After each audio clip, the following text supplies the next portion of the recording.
Bonjour à tous nos auditeurs et bienvenue à ceux qui sont derrière le micro aujourd'hui, Maxime Gémon et Jonathan Bouvier.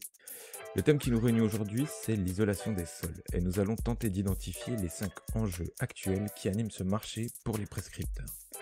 Quelles sont les réponses qu'apporte Recticel sur ce point?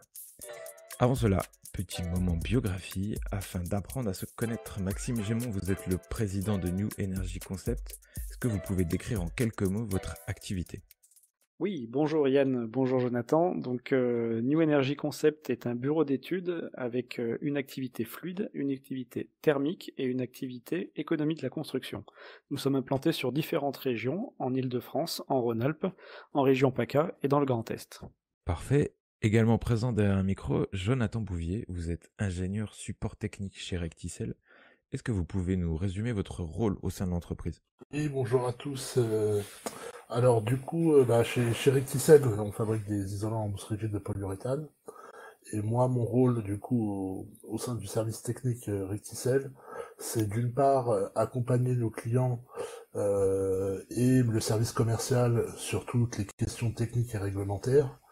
Mais je m'occupe également de travailler sur l'obtention de l'ensemble des agréments qui nous permettent de positionner nos produits sur le marché. Pour ma part, je suis Yann Butillon, journaliste pour Chap Info et Béton le magazine. Et ce podcast peut désormais débuter.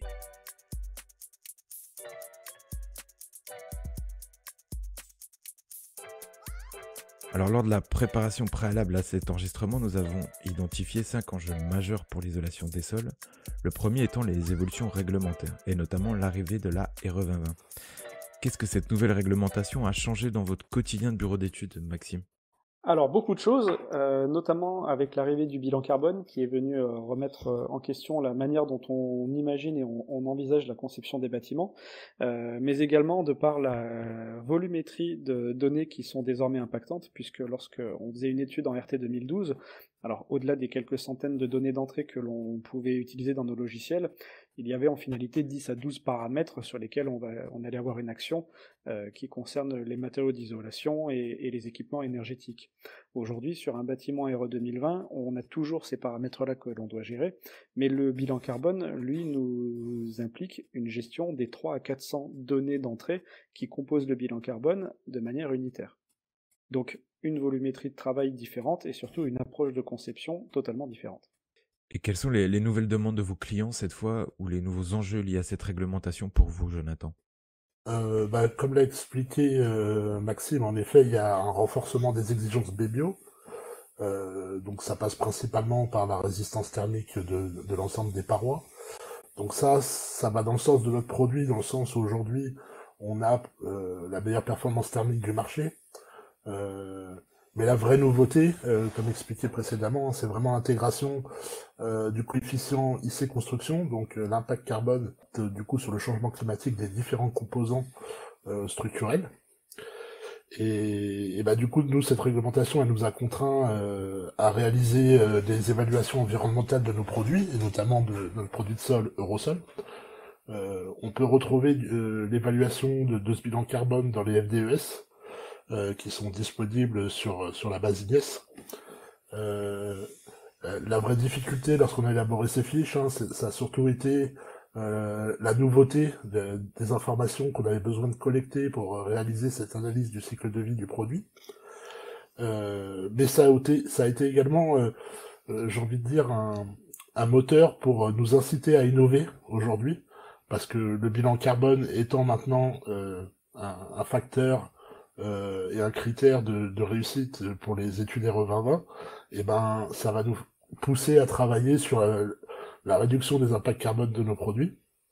Donc c'est des choses qu'on a déjà initiées avec par exemple le changement des parements de l'Eurosol, où on est passé sur des parements durablement gérés.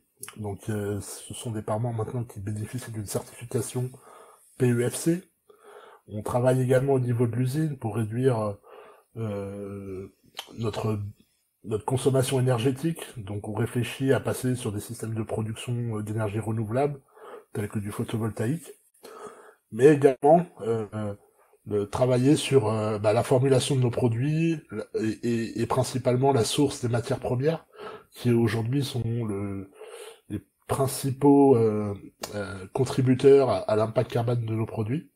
Donc ça se joue à la fois dans les partenariats qu'on peut avoir avec nos fournisseurs de matières premières, mais également à l'échelle européenne où on est impliqué sur des projets de recherche au niveau européen pour trouver des alternatives biosourcées à nos matières premières et du coup réduire l'impact carbone de nos produits. Jusque-là, le sol était un peu le parent pauvre de la culture de la construction. Est-ce que cette RE 2020 fait exception, Jonathan? Alors oui et non, car d'un point de vue purement physique, aujourd'hui c'est clairement par le sol qu'on aura le moins de déperdition thermique, la majorité se faisant par la toiture, les murs et même les ouvrants. Mais la RE 2020 va permettre quand même d'agir sur les sols, notamment sur les volets confort, qui sont également une nouvelle composante de la RE 2020. Et aujourd'hui, les systèmes de chauffage par le sol, couplés à une bonne isolation, permettent vraiment d'avoir un confort thermique et un chauffage bien plus homogène à l'intérieur des bâtiments. Et donc, on va avoir tendance à s'orienter vers ce type de système plutôt que des systèmes de chauffage plus conventionnels qui peuvent exister aujourd'hui. Donc, vraiment, l'apparition de cette notion de confort peut être aussi un enjeu pour le développement des sols. Alors c'est un peu la même question pour vous, Maxime. Les prochains paliers de la RE 2020 vont durcir les exigences.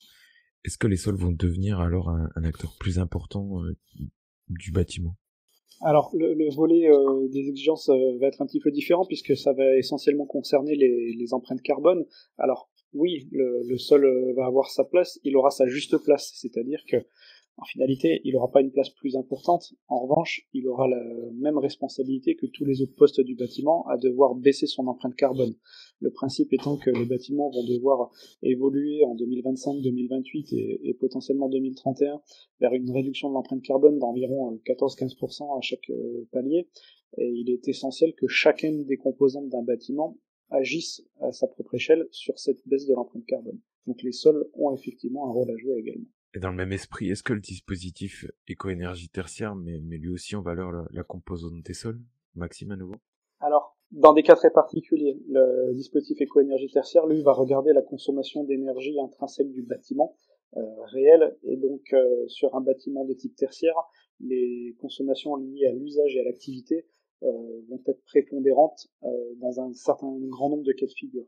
D'autre part, la partie rénovation des sols ne pourra s'apprécier et ne se faire que sur des rénovations lourdes, puisque ça nécessite des conséquences importantes sur toute la structuration et l'aménagement d'un bâtiment. Donc il sera moins fréquent de travailler sur une isolation sous chape dans un bâtiment que l'on rénove, hormis si on est amené à le curer totalement. Voilà pour cette partie. En revanche, le reste des autres postes, eux, seront des éléments qui seront bien évidemment pris en considération, et ça concernera les autres produits de la gamme Recticel de manière peut-être plus importante que ce produit-là.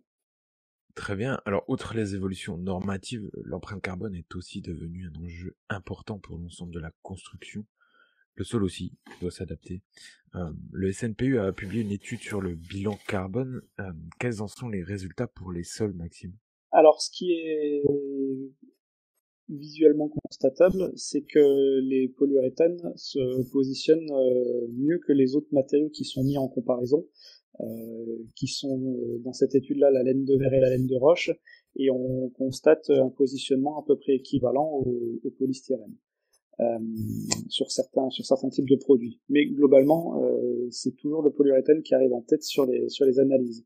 Alors cet élément-là peut surprendre. Il vient essentiellement, quand on creuse un petit peu derrière la raison de la baisse de l'empreinte carbone, il vient essentiellement de la quantité de matière qui est particulièrement réduite. Étant donné que ce matériau-là a une résistance thermique plus importante, on est amené à mettre moins de matière à performance équivalente, et qui dit moins de matière dit moins d'impact environnemental. Très bien. Jonathan, l'analyse du cycle de vie complet d'Eurosol et du pays en général se place comment par rapport au reste des solutions pour le bâtiment? Alors ça, c'est une question qui revient assez souvent, qu'on peut aussi avoir de nos clients. mais je tenais à rappeler dans un premier temps que la comparaison entre produits sur la base de FDES euh, n'a de sens vraiment que lorsqu'elle est définie sur l'étude de la contribution globale à la performance du bâtiment, dans sa globalité. Parce que raisonner sur une comparaison de performance entre produits, en utilisant uniquement les informations de la FDES, ça nécessite de prendre en compte l'ensemble de l'usage de produits, comment il est mis en œuvre, les accessoires qu'il est nécessaire d'utiliser pour sa mise en œuvre, pour avoir une comparaison qui tienne la route. Donc, je prends un exemple assez simple, un produit aérosol qui est rainuré bouffeté, étanche à l'air, pour des applications sous chape traditionnelles, il n'est pas nécessaire de ponter les joints, il n'est pas nécessaire de disposer un film polyéthylène avant de couler sa chape. Et ces dispositions, elles sont pas toujours applicables à d'autres produits, ce qui fait que lorsqu'on va comparer les produits sans prendre en compte l'impact carbone des accessoires, on va biaiser la comparaison. Et pour rejoindre un peu ce qu'avait dit également Maxime dans la question précédente, c'est que à performance thermique équivalente, l'épaisseur de l'aérosol elle sera moindre qu'un produit et par conséquent on va faire des économies de matière, mais également des économies de carbone, car on va économiser aussi sur tout ce qui va être parois annexes. En prenant un exemple, si on vise un R pour le sol et qu'on veut garder 2,50 m sous plafond, en mettant un isolant Eurosol, on va faire une économie d'épaisseur, et du coup cette économie d'épaisseur on peut la retrouver également au niveau des quantités de béton qui vont être utilisées. Donc on va avoir un impact indirect sur les matériaux de structure qui eux sont très lourds, et donc vont avoir un impact carbone plus élevé. Donc vraiment en utilisant isolant performant thermiquement avec moins d'épaisseur, on fait aussi des économies de carbone sur le reste de la conception. C'est pour ça qu'il est important vraiment de comparer des solutions à l'échelle du bâtiment et pas à l'échelle du produit. Et pour compléter, je viendrais même rajouter que le calcul de la réglementation thermique, lui, est dynamique. Il intègre des paramètres supplémentaires que l'on ne retrouve pas au sein d'une fiche lorsqu'on compare deux fiches, et ça c'est important. La durée de vie d'un produit a une incidence, et le moment d'émission de CO2 également, et à performance équivalente, la nature du matériau fait qu'on va avoir des émissions de CO2 qui seront différentes, et donc un impact dans le calcul qui sera lui-même différent également. Très bien. Mais finalement, est-ce qu'on peut quand même estimer la place du PU et notamment d'Eurosol sur le marché dans le rapport entre l'empreinte carbone et l'économie d'énergie du bâtiment? Maxime, peut-être? Alors, ce qu'on peut identifier, c'est assez proche de ce qu'on a dit précédemment, c'est que déjà à performance équivalente, la quantité de matériaux, elle sera plus faible. Donc ça, on l'a démontré dans une étude qui avait été menée chez Recticel au niveau des toitures, par exemple. Le fait d'avoir une quantité de matière moins importante permettait d'avoir une conséquence très positive sur le bilan carbone d'une part, sur la quantité de matériaux de structure d'autre part, puisque alléger une charge permettait de réduire la quantité de matériaux du gros œuvre, et donc l'impact global sur le bilan carbone était positif grâce à la performance du matériau. Oui, du coup, pour revenir à ce qui a été dit et pour également compléter, c'est vrai que il est important de prendre en compte cet aspect environnemental dès la conception du bâtiment et pas continuer sur ce qui était fait jusqu'à maintenant sur définir une solution de bâtiment et varianter a posteriori les différents isolants sur des questions thermiques, mais principalement de coût. Aujourd'hui, c'est vraiment important d'intégrer la composante environnementale dès sa conception, et c'est là qu'on va se rendre compte que l'Eurosol, par ses excellentes performances thermiques, sa très faible densité, et du coup le poids qu'elle va apporter dans le bâtiment, va trouver vraiment sa place dans les projets à venir. Très bien. La question du carbone passe aussi par la recyclabilité des produits. Sur cette question, où en est Eurosol, Jonathan? Alors aujourd'hui, il existe deux techniques principales de recyclage de nos produits. Il y a le recyclage mécanique et le recyclage chimique. Alors en termes de recyclage mécanique, c'est quelque chose qui est connu aujourd'hui. On le réalise déjà au sein de notre usine de production de Bourges, où en fait on va collecter les déchets de production, donc les poussières, les chutes, les débuts de fabrication, les fins de fabrication, et on va mécaniquement les broyer, les compacter, et cette matière-là va servir de matière première pour la fabrication de panneaux PU haute densité, étanches à l'eau, qui vont trouver ensuite des applications également dans le bâtiment. Donc ça, c'est un procédé qui est déjà en œuvre à notre usine. Alors, on fabrique pas directement les produits, mais on travaille en partenariat avec des fabricants tels que Purenit, pour les citer, de la société Puren. Et ensuite, il y a la deuxième voie, qui est aujourd'hui un peu l'avenir, et ce sur quoi l'ensemble de la filière polyuréthane travaille aujourd'hui, c'est le recyclage chimique. Elle consiste en fait à réextraire par procédé chimique les matières premières, notamment le polyol, qui est un des composants principaux de nos formulations. Alors aujourd'hui, il y a juste un petit nombre d'usines de ce type qui existent en Europe, mais elles traitent surtout des déchets de polyuréthane non contaminés. Donc en fait, là où nous, on va broyer mécaniquement nos déchets de production, d'autres industriels vont envoyer ces déchets dans ces usines pour un recyclage chimique. Alors, il n'y a pas d'ACV aujourd'hui, donc ou de PD, qui ont été réalisés sur ces matières premières pour mettre en avant les avantages de ces technologies. Alors aujourd'hui, nous, on travaille en partenariat avec les différents industriels et fournisseurs de matières premières pour vraiment développer ce type de solution dans un avenir plus ou moins proche. Et on compte également sur la mise en place de la REP matériaux de construction pour développer des filières vraiment de collecte, de tri et de séparation de nos produits. Notre troisième enjeu est celui de l'isolation, notamment thermique, qui est la raison d'être à la base de la solution Rosol.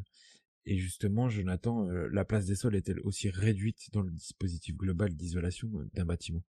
Alors on en a déjà un petit peu parlé avant, hein. En effet, les sols, c'est par là qu'on va avoir le moins de déperdition thermique. Mais le sol, dans certains cas de figure, peut avoir un impact un peu plus important. Lorsqu'on va se retrouver, par exemple, sur un plancher bas en contact avec des locaux non chauffés, ou ouverts sur l'extérieur, des caves, des parkings, là, il va y avoir un intérêt certain à isoler les sols avec des performances thermiques assez élevées. Euh, et on en parlait aussi également, le confort acoustique, hein, c'est l'une des préoccupations premières des occupants aujourd'hui, notamment en bâtiment collectif. Euh, et l'isolation des planchers intermédiaires, elle doit être prise en compte dans la solution globale fournie par les maîtrises d'ouvrage, les bureaux d'études et les architectes. Ouais. L'acoustique, justement, c'est notre quatrième enjeu. À quel point l'acoustique est devenue un élément central de la conception des bâtiments, Maxime?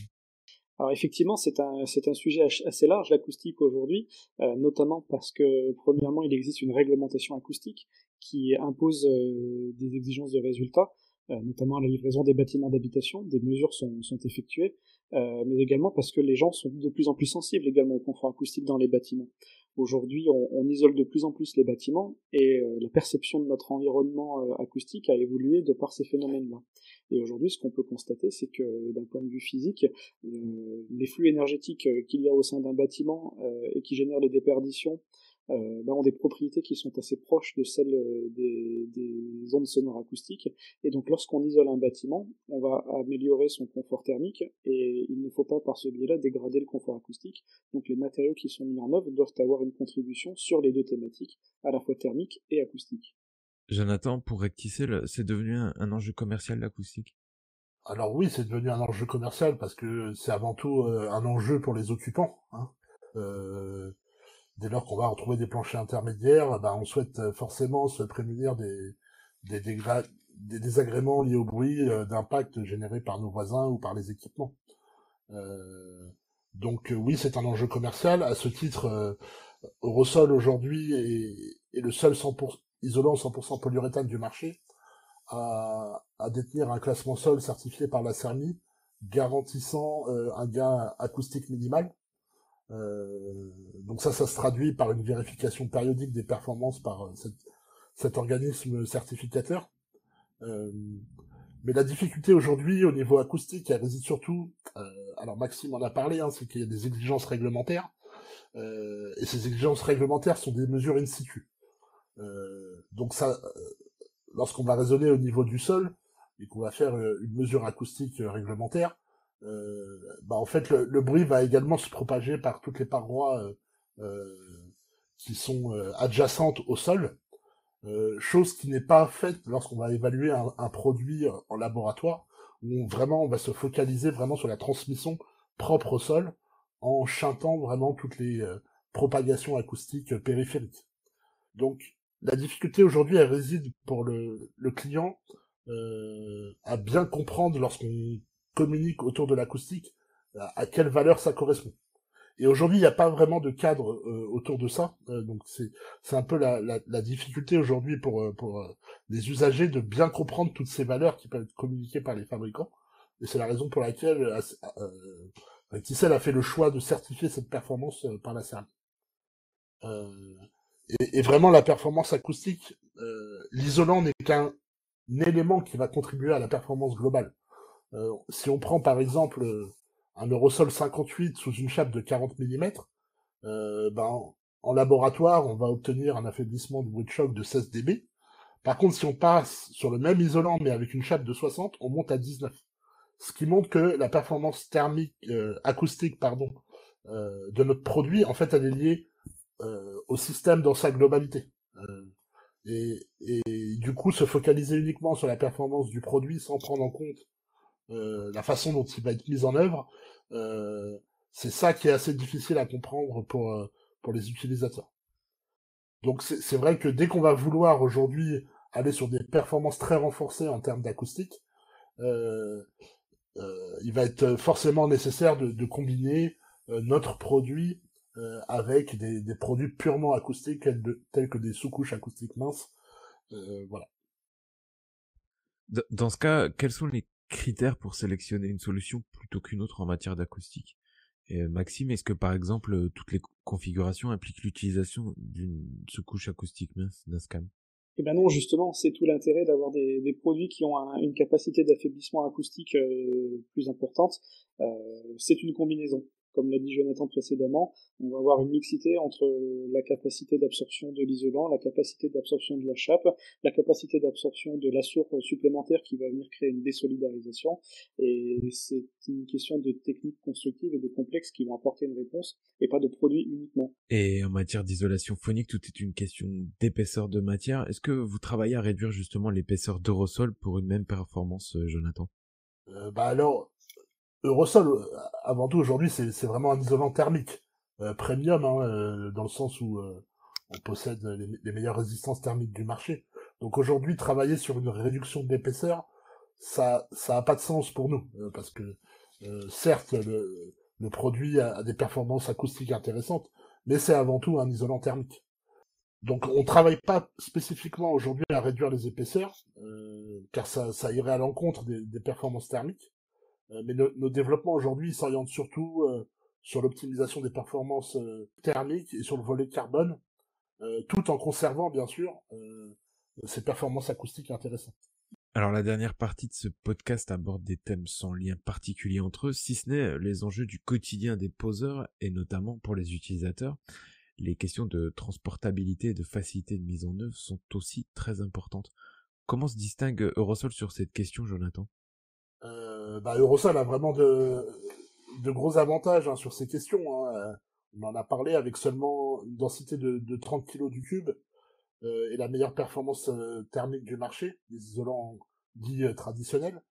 Eurosol, c'est clairement un produit qui est très léger pour une même performance thermique au regard d'autres produits. Il a un format en 1200 par 1000 qui le rend facilement manipulable, et c'est donc une source claire de confort pour les poseurs. Et si on raisonne également sur un chantier équivalent, tout ça, ça se traduit par un volume moins important de matière sur le chantier en termes de stockage, des coûts de transport et d'encombrement qui sont réduits. Donc voilà, c'est tous ces atouts que Eurosol peut fournir aux poseurs. En plus de ça, aujourd'hui, on travaille sur des finitions à bord rainuré bouffeté qui permettent de faciliter la mise en œuvre et de s'abstenir également d'actions complémentaires telles que le pontage des joints ou la mise en œuvre d'un écran d'indépendance. Et ça, c'est également un gain de temps sur les chantiers et donc source de satisfaction supplémentaire pour les utilisateurs. Jonathan, à nouveau, une étude de l'ADEME fait le lien entre bonne isolation et économie. Chaque degré en moins ferait baisser la note globale de 7% grâce au système, notamment de plancher chauffant. Est-ce qu'on est là sur un combo idéal entre votre isolant et les planchers chauffants?